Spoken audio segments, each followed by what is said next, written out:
Ndugu zangu, serikali imeanza kulipa na itaendelea kufanya hivyo. Imeanza kulipa malimbikizo ya madeni ya hifadhi ya jamii, posho za likizo na uhamisho, pamoja na malimbikizo ya mishahara. Tumeanza kulipa na tutaendelea kufanya hivyo kulingana na tathmini inavyoendelea. Hatuletewi tu madai tukalipa hapo hapo, lazima tutathmini, na yale yanayothibiti kwamba ni madai halali tumeanza kulipa na tutaendelea kulipa.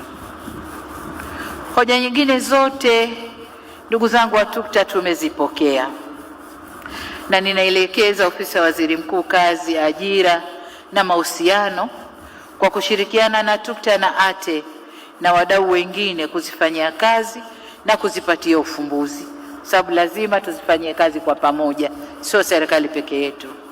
Na ni imani yangu kuwa panapo mazungumzo haliharibiki jambo.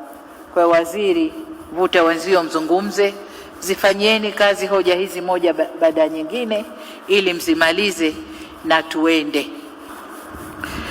Ndugu zangu, tunapoangalia mustakabali wa taifa letu na kwa kuzingatia mwelekeo wa mabadiliko ya siasa na chumi za dunia unavyoweza kuathiri ulimwengu wa kazi, ni lazima waajiri na wafanyakazi tujiandae ipasavyo. Kama mnavyosikia, duniani huko mabadiliko ni makubwa.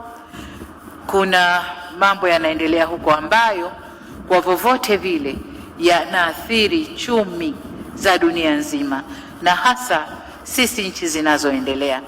Kwa vyovyote vile lazima tukae kitako, tujitahidi au tujitayarishe kukabiliana na hali jinsi inavyobadilika.